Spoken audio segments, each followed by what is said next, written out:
Break तो बाद एक बार फिर तो तुहाडा स्वागत है। हुण खबर मोगा तो एंबूलेंस दे नाल जुड़ी हुई ते किसानां दे धरने नाल जुड़ी हुई। जी मोगा दे विच किसानां दे धरने दी वजह दे नाल सड़क हादसे दे विच जख्मी तक एंबूलेंस नहीं पहुंच सकी। जख्मी सी ते इस विचाले एंबूलेंस उत्थे नहीं पहुंच सकी। इल्जाम ने कि उत्थे थां नहीं दित्ती गई एंबूलेंस।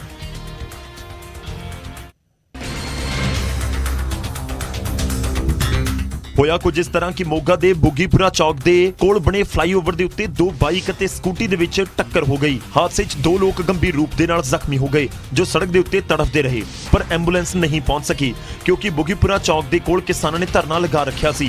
हालांकि बाद दे विच पुलिस मुलाजम खुद दी गड्डी सद के जख्मियां नूं हस्पताल लेके गए। एंबूलेंस बुलाई गई पर वो चारे पासे जाम होने करके एंबूलेंस आ नहीं चक सकी। फिर असी उन्होंने देखते हो हालात खराब होंगे देख के उन्होंने असी आपकी परसनल गड्डी पा के हस्पताल मैडिसिटी दाखिल कराया। उधर किसान इस घटना के पिछे भी पुलिस नूं ही जिम्मेवार दस रहे ने। उन्होंने मतलब कि पेशेंट तक तो इजाज़त देती कहन दे, पर वैसे उन्होंने उन्होंने जथेबंदियों का आपदा कोई कहते असूल है भी असी नहीं खुलना है। थोड़ी जिम्मेवारी तो किसानों की भी लाजमी तौर पर बनती है। किसान विरोध प्रदर्शन करन पर एंबूलेंस के लिए राह जेकर नहीं दिता गया तो आखिर क्यों? सवाल यही है कि आखिर क्यों? क्योंकि धरना प्रदर्शन करना लोकतंत्र के विच हक है, पर जेकर किसी की जान के उत्ते बन आई तो फिर धरने प्रदर्शनों के नियम भी बदले जाते हैं ते एंबूलेंस नूं थां दित्ती जाती है। खैर धरने की वजह दे नाल कोई हस्पताल ना पहुंच सके तो दिक्कत होवे फिर फर्क तब पैंदा है। एंबूलेंस की एक होर तस्वीर दिखाने आई है अहमदाबाद तो। जी अहमदाबाद दौरे के उत्ते प्रधानमंत्री गए, काफिला निकल रहा सी ते इस विचाले एक एंबूलेंस निकलती नजर आई ते फिर काफिला प्रधानमंत्री दा रुक गया, एंबूलेंस ने।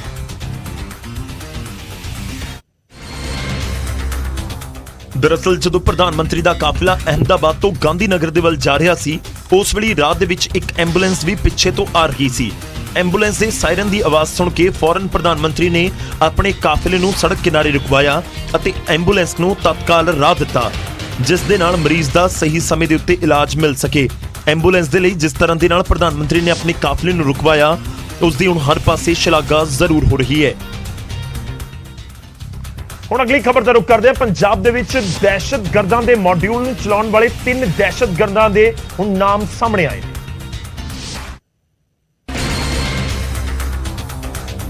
पहला नाम है हरप्रीत सिंह हैप्पी दा जो फिरोजपुर दा रहन वाला है अते फिलहाल इटली दे विच है अते दहशतगर्द रिंदा ते लंडा दे लई काम करदा है। दस्सिया जा रहा है कि मोहाली दे विच होए इंटैलीजेंस हैडक्वार्टर हमले दे विच हैप्पी ने निशान सिंह नूं विदेशी हथियार मुहैया करवाए सन। एक खुलासा मामले च गिरफ्तार निशान सिंह ने पुलिस पुछगिछ दे विच कीता। इस तो अलावा हैप्पी ने फिरोजपुर दे विच ड्रोन दे जरिए AK-56 ते 90 कारतूस भी इस नूं भिजवाए सी। फिरोजपुर ते नेड़े दे इलाके दी बेल्ट दे जिन्ने भी पिंड ने उत्थे दे बेरोजगारां नूं लालच दे के उन्हां तों तस्करी अते गलत काम करवाउण दे विच हरप्रीत सिंह हैप्पी दी भूमिका सामने आई है। दूजा नाम सतनाम सिंह उर्फ सत्ता दा है जो तरनतारन दे पिंड नौशहरा दा रहण वाला है अते फिलहाल ग्रीस दे विच रह के दहशतगर्दी सरगर्मियां नूं चला रहा है। बीते दिनी कुरुक्षेत्र दे विच जो विस्फोटक बरामद किए गए सन उस दे विच इसदा बहुत बड़ा हथ सी। इस मामले च गिरफ्तार नछत्तर सिंह मोती ने पुलिस नूं दस्सिया कि उसने सतनाम सिंह दे कहण दे उत्ते ही एक काम कीता सी। तीजा दहशतगर्द नाम है दरमन सिंह कालो जो अमृतसर दे तलवंडी खुमन पिंड दा है ते फिलहाल USA दे विच रह के दहशतगर्दी मॉड्यूल दे उत्ते काम कर रहा है। तो ये 3 नाम सामने आए ने जो पूरा नैटवर्क नूं ऑपरेट कर रहे हैं। खैर हुण इन तक किवें पहुंचदी है पुलिस और किवें इस पूरे नैटवर्क नूं तोड़िया जांदा है उस ते नजर रहेगी। उधर अमृतसर पुलिस ने हैप्पी जट गैंग दे 4 शूटरां नूं गिरफ्तार किया। फड़े गए शूटर गैंगस्टर जग्गू भगवानप्रिया दे 2 गुरगियां दे उत्ते हमले की योजना बना रहे सी। इन्हां दे कोलों 3 32 बोर अते 1 30 बोर दी पिस्टल बरामद की गई है। इन्हां शूटर्स दे उत्ते पहलां भी कई मामले दर्ज ने। पुलिस नूं इन्हां दी लंबे वेले तो भाल सी। हैप्पी जट दे 4 बंदे गिरफ्तार किए गए ते इन्हां ने जग्गू भगवानपुरी दे 2 एसोसिएट्स दा नूं एलिमिनेट करना सी। जिक्र खास है कि मूसेवाला के कतल तो बाद केंद्रीय एजेंसियां ने पंजाब दे विच गैंगवार की इनपुट दी है। इसी दे चलते पंजाब पुलिस पूरी तरह अलर्ट दे उत्ते है।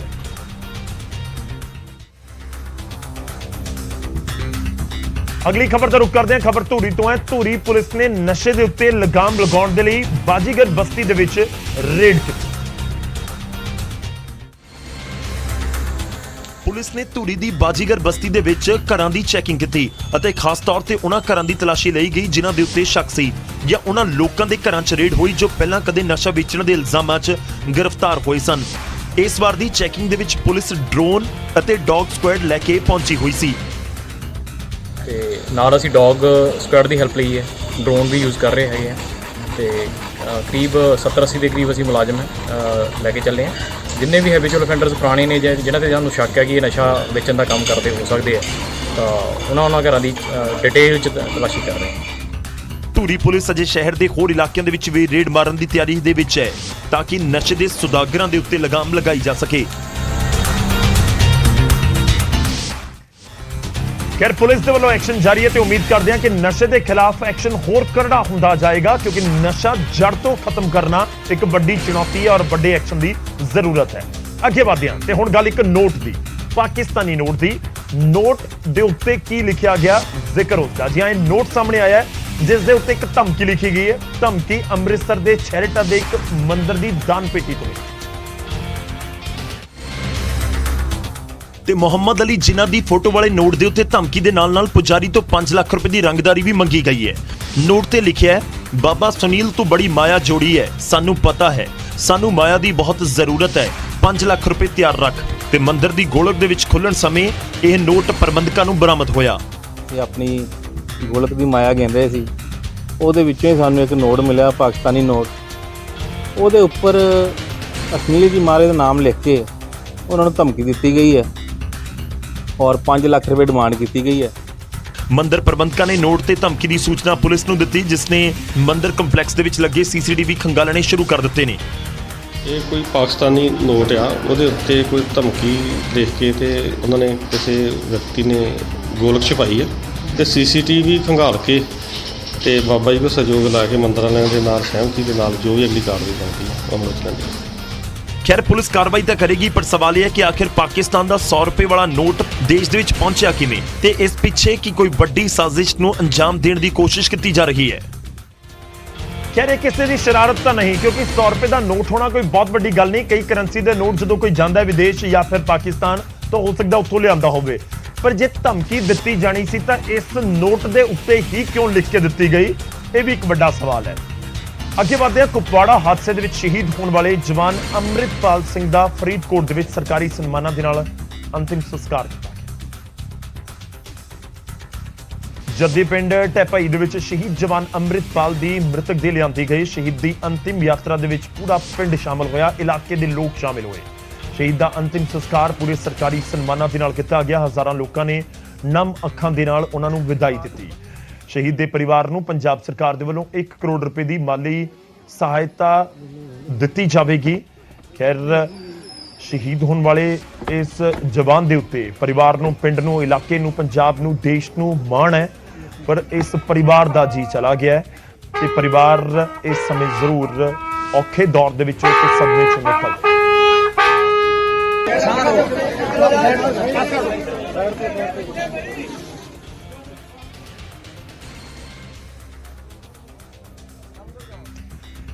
ਇੱਕ ਪਾਸੇ ਦੇਸ਼ ਦੇ ਜਵਾਨ ਦੇਸ਼ ਦੇ ਉੱਤੇ ਸ਼ਹੀਦ ਹੋ ਰਹੇ ਨੇ ਤੇ ਕੁਝ ਦੇਸ਼ ਦੇ ਨੌਜਵਾਨ ਤੁਹਾਨੂੰ ਦਿਖਾ ਰਹੇ ਹਾਂ ਜੋ ਦੇਸ਼ ਦੇ ਵਿੱਚ ਮਾਹੌਲ ਖਰਾਬ ਕਰ ਰਹੇ ਨੇ। ਜੀ ਹਾਂ, ਖੰਨਾ ਤੋਂ ਖਬਰ ਹੈ, ਖੰਨਾ ਦੇ ਗੁਲਮੋਹਰ ਨਗਰ ਦੇ ਵਿੱਚ 2 ਲੁਟੇਰੇ ਇੱਕ ਔਰਤ ਤੋਂ ਸੋਨੇ ਦੀ ਚੇਨ ਖੋ ਕੇ ਫਰਾਰ ਹੋ ਗਏ ਤੇ ਸਮਾਂ ਸੀ ਸ਼ਾਮ ਕਰੀਬ 5:34 ਦਾ। ਪੀੜਤ ਮਹਿਲਾ ਸਕੂਟੀ ਦੇ ਉੱਤੇ ਆਉਂਦੀ ਹੈ ਤੇ ਆਪਣੇ ਘਰ ਦੇ ਗੇਟ ਅੱਗੇ ਆ ਕੇ ਸਕੂਟੀ ਰੋਕਦੀ ਹੈ, ਪਰ ਪਹਿਲਾਂ ਤੋਂ ਮਹਿਲਾ ਦਾ ਪਿੱਛਾ ਕਰ ਰਹੇ 2 ਲੁਟੇਰੇ ਵੀ ਗਲੀ ਦੇ ਵਿੱਚ ਆਉਂਦੇ ਨੇ ਜਿਨ੍ਹਾਂ ਦੇ ਵਿੱਚੋਂ ਇੱਕ ਬਾਈਕ ਦੇ ਉੱਤੇ ਹੀ ਬੈਠਾ ਰਹਿੰਦਾ ਹੈ ਤੇ ਦੂਜਾ ਮੌਕਾ ਪਾ ਕੇ ਪੀੜਤ ਦੇ ਗਲ ਦੇ ਵਿੱਚ ਪਾਈ ਚੇਨ ਖੋ ਕੇ ਫਰਾਰ ਹੋ ਜਾਂਦਾ ਹੈ। ਤੇ ਮੇਰੇ ਪਿੱਛੇ ਮੈਨੂੰ ਨਹੀਂ ਪਤਾ ਵੀ ਕੌਣ ਲੱਗ ਗਿਆ ਤੇ ਜਦੋਂ ਮੈਂ ਘਰੇ ਆਪਣੇ ਐਕਟਿਵਾ ਤੋਂ ਉਤਰ ਰਹੀ ਹਾਂ 2 ਬੰਦੇ ਆਏ ਤੇ ਮੇਰੀ ਚੈਨ ਫੜ ਕੇ ਲੈ ਗਏ, ਕੱਢ ਕੇ ਲੈ ਗਏ ਸਰ। ਇੱਕਦਮ ਪਿੱਛੇ ਨੂੰ ਮੈਨੂੰ ਖਿੱਚ ਲਿਆ। ਸ਼ਾਮ ਦੀ ਗੱਲ ਹੈ, ਤਕਰੀਬਨ 5:30 ਵਜੇ ਦੀ।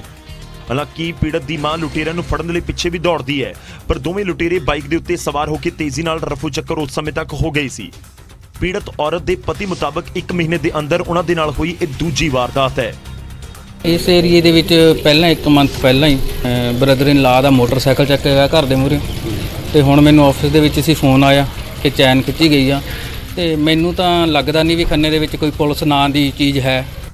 ਤਾਂ 1 ਮਹੀਨੇ ਅੰਦਰ 2 ਵਾਰਦਾਤਾਂ ਥਾਂ ਤੇ ਨਿਸ਼ਾਨਾ ਇੱਕ ਪਰਿਵਾਰ ਤੇ ਵਾਰਦਾਤਾਂ ਵੀ ਦਿਨ ਦਿਹਾੜੇ। ਅਜਿਹੇ 'ਚ ਪੁਲਿਸ ਕਾਰਵਾਈ ਤੇ ਸਵਾਲ ਉੱਠਣੇ ਲਾਜ਼ਮੀ ਨੇ ਕਿ ਆਖਿਰ ਲੋਕਾਂ ਦੇ ਜਾਨ ਮਾਲ ਦਾ ਕੋਈ ਵਾਲੀ ਵਾਰਸ ਹੈ ਵੀ ਜਾਂ ਨਹੀਂ।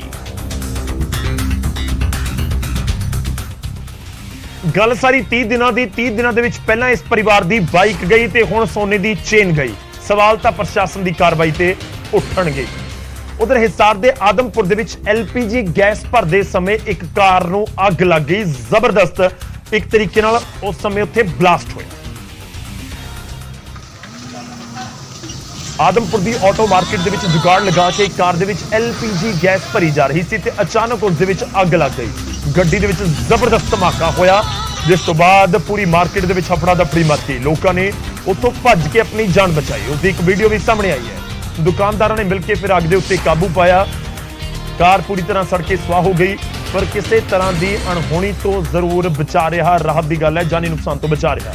ਖੈਰ LPG ਦੇ ਉੱਤੇ ਜਿਹੜੀਆਂ ਇਹ ਗੱਡੀਆਂ ਜਾਂ ਫਿਰ ਬਾਈਕ ਚਲਾਉਣ ਦੀ ਕੋਸ਼ਿਸ਼ ਕੀਤੀ ਜਾਂਦੀ ਹੈ, ਇਲੀਗਲ ਹੈ, ਗੈਰ ਕਾਨੂੰਨੀ ਹੈ ਤੇ ਉਹ ਗੈਰ ਕਾਨੂੰਨੀ ਕੰਮ ਕੀਤਾ ਜਾ ਰਿਹਾ ਸੀ। ਕਿਉਂ ਗੈਰ ਕਾਨੂੰਨੀ ਹੈ, ਉਹ ਵੀ ਤਸਵੀਰਾਂ ਬਿਆਨ ਕਰ ਰਹੀਆਂ ਨੇ ਕਿ LPG ਦੇ ਸਿਲੰਡਰ ਦੇ ਉੱਤੇ ਜੇ ਗੈਸ ਦੇ ਉੱਤੇ ਕਾਰ ਚਲਾਉਣ ਦੀ ਕੋਸ਼ਿਸ਼ ਕੀਤੀ ਗਈ, ਭਰਨ ਦੀ ਕੋਸ਼ਿਸ਼ ਸੀ, ਤਾਂ ਉੱਥੇ ਹਾਦਸਾ ਵਾਪਰ ਗਿਆ। ਕਿਸੇ ਦੀ ਜਾਨ ਵੀ ਜਾ ਸਕਦੀ ਸੀ। ਹਾਲਾਂਕਿ ਰਾਹਤ ਦੀ ਗੱਲ ਹੈ ਕਿ ਕੋਈ ਨੁਕਸਾਨ, ਜਾਨੀ ਨੁਕਸਾਨ ਕੋਈ ਨਹੀਂ ਹੋਇਆ।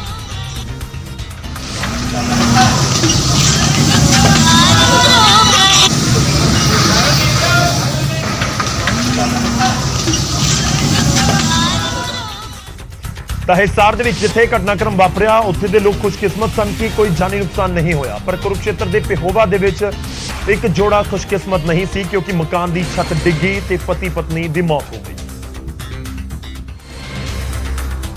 ਮਾਮਲਾ ਪਿਹੋਵਾ ਦੇ ਸਰਸਵਤੀ ਖੇੜਾ ਪਿੰਡ ਦਾ ਹੈ। ਦੋਵੇਂ ਰਿਸ਼ਤੇਦਾਰੀ ਦੇ ਵਿੱਚ ਆਏ ਹੋਏ ਸਨ। ਰਾਤ ਨੂੰ ਸਾਰੇ ਖਾਣਾ ਖਾ ਕੇ ਸੌਣ ਚਲੇ ਗਏ ਅਤੇ ਸਵੇਰੇ ਘਰ ਦੀ ਛੱਤ ਡਿੱਗ ਗਈ।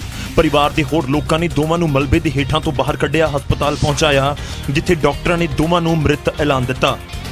ताई जी के साडू और उनकी धर्मपत्नी यहाँ सोए हुए थे। अचानक ही सुबह का टाइम था जी, छत गिर गई थी, तो डॉक्टर ने 10-15 मिनट देख के तुरंत ही जवाब दे दिया जी। तो अचानक ही हादसा हो गया, छत गिर गई ऊपर से, तो तुरंत हमारे लड़के आ गए, तो हमने निकाला, हॉस्पिटल ले गए थे मिशन हॉस्पिटल में। तो वहाँ 10 मिनट रखने के बाद उन्होंने मृत घोषित कर दिया इनको। सुबह देखा भी छत गिरने से है ना इनकी डेथ हो गई है। जो पुलिस को सूचना मिली है, अब इनके बयान लिख के पोस्टमार्टम कराया जाएगा। ਮਰਨ ਵਾਲਾ ਜੋੜਾ ਪਟਿਆਲਾ ਦਾ ਰਹਿਣ ਵਾਲਾ ਸੀ, ਜੋ ਪਿਹੋਵਾ ਦੇ ਵਿੱਚ ਆਪਣੇ ਰਿਸ਼ਤੇਦਾਰ ਦੇ ਘਰ ਕਿਸੇ ਭੋਗ ਦੇ ਉੱਤੇ ਗਏ ਸਨ ਤੇ ਪੂਰਾ ਹਾਦਸਾ ਵਾਪਰ ਗਿਆ, ਜਿਸ ਦੇ ਵਿੱਚ ਪਤੀ ਪਤਨੀ ਦੀ ਮੌਤ ਹੋ ਗਈ। ਖੈਰ ਕਿਹਾ ਜਾਂਦਾ ਹੈ ਕਿ ਥਾਂ ਸਮਾਂ ਖਿੱਚ ਕੇ ਤੁਹਾਨੂੰ ਉੱਥੇ ਲੈ ਜਾਂਦਾ ਹੈ ਜਿੱਥੇ ਭਾਣਾ ਵਾਪਰਨਾ ਹੋਵੇ। ਪਟਿਆਲਾ ਦੇ ਰਹਿਣ ਵਾਲੇ ਸੀ, ਮੌਤ ਹੋਈ ਪਿਹੋਵਾ ਦੇ ਵਿੱਚ ਜਾ ਕੇ। ਅੱਗੇ ਵਧਦੇ ਤੇ ਨੰਗਲ ਦੇ ਵਿੱਚ ਸਵਾਨ ਨਦੀ ਤੋਂ ਪਾਰ ਵਸੇ ਪਿੰਡ ਹੁਣ ਵੀ ਨਦੀ ਦੀ ਮਿਹਰਬਾਨੀ ਦੇ ਉੱਤੇ ਜ਼ਿੰਦਗੀ ਕੱਟ ਰਹੇ ਨੇ। ਵਜ੍ਹਾ ਕੀ ਹੈ?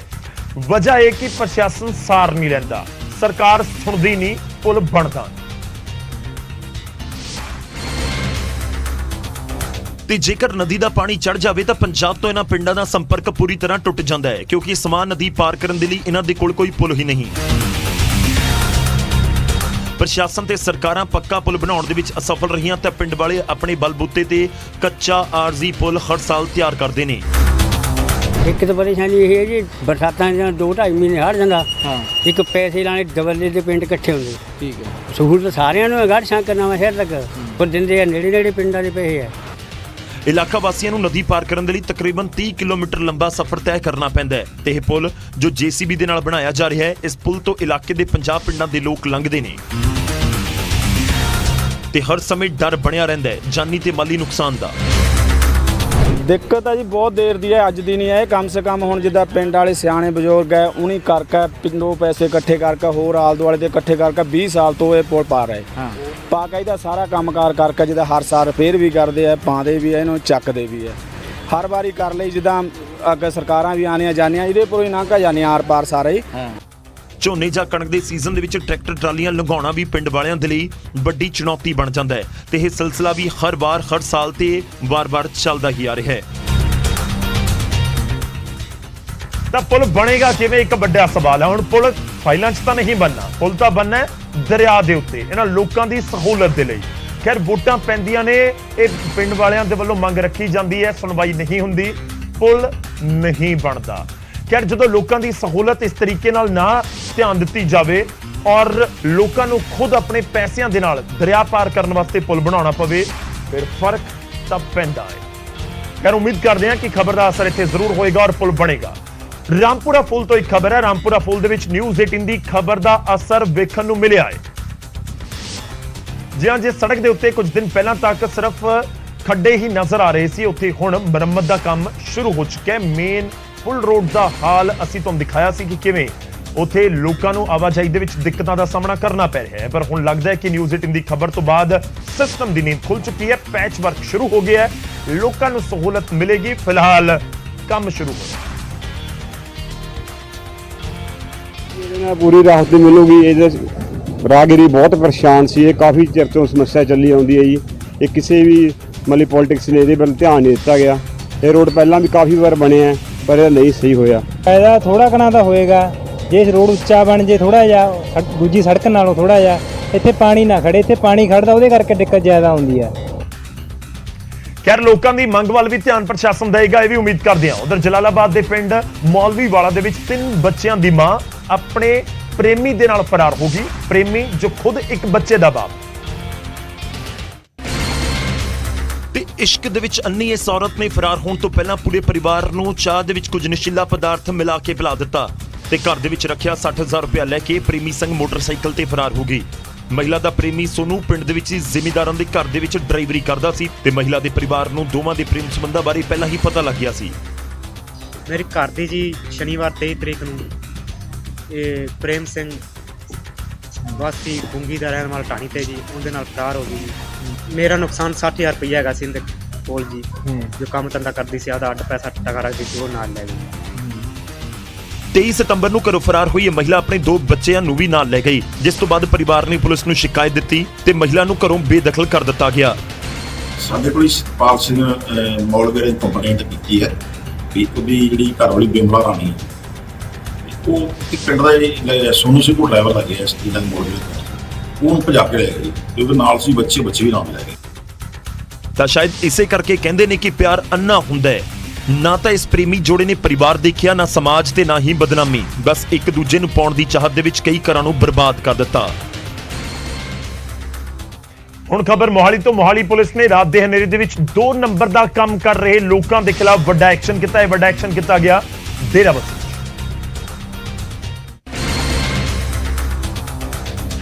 ਤੇ ਅੱਧੀ ਰਾਤ ਨੂੰ ਪਹੁੰਚ ਗਈ ਡੇਰਾਬੱਸੀ ਪੁਲਿਸ। ਘਰਾਂ ਦੇ ਵਿੱਚ ਸੁੰਨੀਆਂ ਥਾਵਾਂ ਤੇ ਹਰ ਸ਼ੱਕੀ ਥਾਂ ਦੇ ਉੱਤੇ ਪੁਲਿਸ ਨੇ ਦਬਿਸ਼ ਦਿੱਤੀ।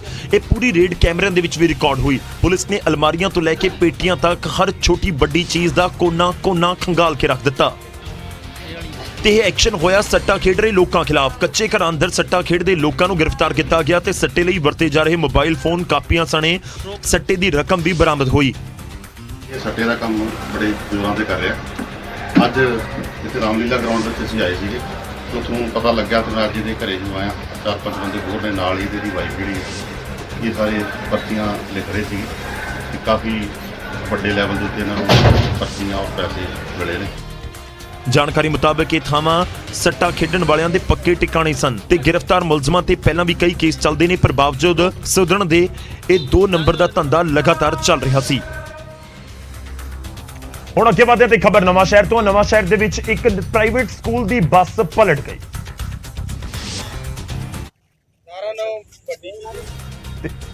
ਤੇ ਹਾਦਸਾ ਵਾਪਰਿਆ ਪਿੰਡ ਜੇਠੂ ਮਾਜਰਾ ਦੇ ਵਿੱਚ, ਜਿੱਥੇ ਇੱਕ ਨਿੱਜੀ ਸਕੂਲ ਦੀ ਬੱਸ ਪਲਟੀ। ਬੱਸ ਸਕੂਲੀ ਬੱਚਿਆਂ ਦੇ ਨਾਲ ਭਰੀ ਹੋਈ ਸੀ। ਛੁੱਟੀ ਤੋਂ ਬਾਅਦ ਬੱਚਿਆਂ ਨੂੰ ਘਰ ਛੱਡਣ ਦੇ ਲਈ ਬੱਸ ਜਾ ਰਹੀ ਸੀ ਕਿ ਬਾਈਕ ਸਵਾਰ ਨੂੰ ਰਾਹ ਦੇਣ ਦੇ ਚੱਕਰ ਦੇ ਵਿੱਚ ਬੱਸ ਸੜਕ ਦੇ ਨਾਲ ਲੱਗਦੀ ਗਿੱਲੀ ਮਿੱਟੀ ਦੇ ਟਿੱਲੇ ਦੇ ਵਿੱਚ ਧਸ ਗਈ ਤੇ ਫਿਰ ਖੰਭੇ ਨਾਲ ਟਕਰਾਉਂਦੀ ਹੋਈ ਬੱਸ ਖੇਤਾਂ ਦੇ ਵਿੱਚ ਪਲਟ ਗਈ। ਬੱਸ ਦੇ ਵਿੱਚ 28 ਦੇ ਕਰੀਬ ਬੱਚੇ ਉਸ ਸਮੇਂ ਸਵਾਰ ਸੀ। ਹਾਦਸੇ ਵਾਲੀ ਥਾਂ ਦੇ ਕੋਲ ਭੱਠਾ ਵੀ ਸੀ, ਜਿੱਥੋਂ ਮਜ਼ਦੂਰਾਂ ਨੇ ਭੱਜ ਕੇ ਆਏ ਤੇ ਬੱਚਿਆਂ ਨੂੰ ਬੱਸ ਦੇ ਵਿੱਚੋਂ ਬਾਹਰ ਕੱਢਿਆ। ਜ਼ਖਮੀ ਬੱਚਿਆਂ ਨੂੰ ਹਸਪਤਾਲ ਦੇ ਵਿੱਚ ਭਰਤੀ ਕਰਵਾਇਆ ਗਿਆ।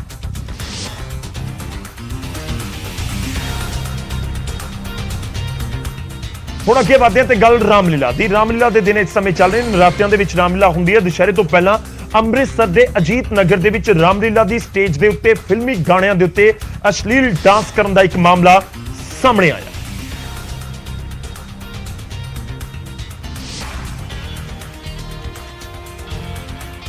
ਸਟੇਜ ਰਾਮਲੀਲਾ ਦੀ ਸੀ, ਗਾਣਾ ਫਿਲਮੀ ਚੱਲ ਰਿਹਾ ਸੀ ਅਤੇ ਅਸ਼ਲੀਲ ਡਾਂਸ ਵੀ ਹੋ ਰਿਹਾ ਸੀ। ਮਹਿਲਾ ਡਾਂਸਰ ਹੱਥ ਦੇ ਵਿੱਚ ਬੋਤਲ ਲੈ ਕੇ 2 ਘੁੱਟ ਪਿਲਾ ਦੇ ਸਾਥੀਆ ਗਾਣੇ ਦੇ ਉੱਤੇ ਡਾਂਸ ਕਰ ਰਹੀ ਸੀ।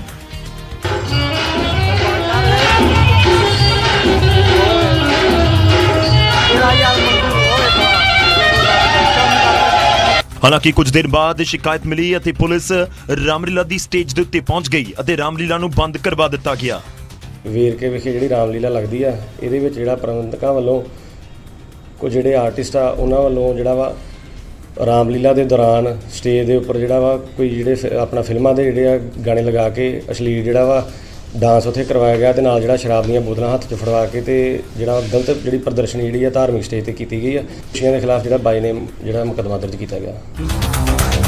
ਰਾਮਲੀਲਾ ਦੇ ਪ੍ਰਬੰਧਕਾਂ ਦੇ ਉੱਤੇ ਮਾਮਲਾ ਦਰਜ ਕਰ ਲਿਆ ਗਿਆ ਹੈ। ਹਾਲਾਂਕਿ ਹੁਣ ਤੱਕ ਗ੍ਰਿਫਤਾਰੀ ਕਿਸੇ ਦੀ ਨਹੀਂ ਹੋਈ ਹੈ। ਖੈਰ, ਜਦੋਂ ਧਾਰਮਿਕ ਸਟੇਜ ਦੇ ਉੱਤੇ ਇਸ ਤਰੀਕੇ ਦਾ ਅਸ਼ਲੀਲ ਡਾਂਸ ਹੋਵੇ, ਸ਼ਰਾਬ ਦੀ ਬੋਤਲ ਵੀ ਨਜ਼ਰ ਆ ਜਾਵੇ, ਫਿਰ ਫਰਕ ਤਾਂ ਪੈਂਦਾ ਹੈ। ਔਰ ਉਮੀਦ ਕਰਦੇ ਹਾਂ ਕਿ ਪ੍ਰਸ਼ਾਸਨ ਕਾਰਵਾਈ ਕਰੇਗਾ ਔਰ ਜਿਹੜੇ ਬਾਕੀ ਥਾਵਾਂ ਦੇ ਉੱਤੇ ਜੇਕਰ ਇਸ ਤਰੀਕੇ ਦੀ ਕੋਈ ਘਟਨਾਕ੍ਰਮ ਹੋ ਰਿਹਾ ਹੈ ਤਾਂ ਉੱਥੇ ਵੀ ਧਿਆਨ ਦੇਵੇਗਾ। ਹੁਣ ਅੱਗੇ ਵਧਦੇ ਤੇ ਵਾਰੀ ਅੱਜ ਦੇ ਸਵਾਲ ਦੀ ਤੇ ਉਸ ਦਾ ਜਵਾਬ ਦੱਸਣ ਦੀ। ਅੱਜ ਦਾ ਸਵਾਲ ਪਹਿਲਾਂ ਤੁਹਾਡੀ ਟੀਵੀ ਸਕਰੀਨ ਦੇ ਉੱਤੇ ਸਵਾਲ ਕਿ ਭਾਰਤ ਦੀ ਪਹਿਲੀ ਦਵਾਈ ਕੰਪਨੀ ਕਿਹੜੀ ਸੀ। ਇਸ ਕਰਕੇ ਵੀ ਸਵਾਲ ਪੁੱਛਿਆ ਕਿਉਂਕਿ ਐਕਸਪਾਇਰਡ ਦਵਾਈਆਂ ਦਾ ਮਾਮਲਾ ਇੱਕ ਸਾਹਮਣੇ ਆਇਆ ਸੀ, ਇਸ ਕਰਕੇ ਅਸੀਂ ਇਸ ਮੁੱਦੇ ਦੇ ਨਾਲ ਜੁੜਿਆ ਹੋਇਆ ਸਵਾਲ ਪੁੱਛਿਆ। ਮਾਨਸਾ ਤੋਂ ਖਬਰ ਸੀ। 4 option A Cipla, B Sun Pharma, C BCPL ਤੇ D IDPL। ਤਾਂ ਸਹੀ ਆਪਸ਼ਨ ਕੀ ਹੈ ਉਹ ਤੁਹਾਨੂੰ ਦੱਸਦੇ ਹਾਂ। ਦੇਸ਼ ਦੀ ਪਹਿਲੀ ਦਵਾਈ ਕੰਪਨੀ, ਸਹੀ ਜਵਾਬ ਹੈ ਆਪਸ਼ਨ C BCPL। जी हाँ, BCPL यानी कि Bengal chemicals and pharmaceuticals limited देश की पहली फार्मा कंपनी मनी जाती है। इस दवाई कंपनी की स्थापना मशहूर विज्ञानी और कारोबारी आचार्य प्रफुल्ल चंद्र रे ने की सी। साल 1901 दे विच कंपनी का 1981 दे विच कौमीकरण कर दिता गया। दिसंबर 2016 दे विच केंद्र सरकार ने इसनूं वेचण की मंजूरी दे दी सी।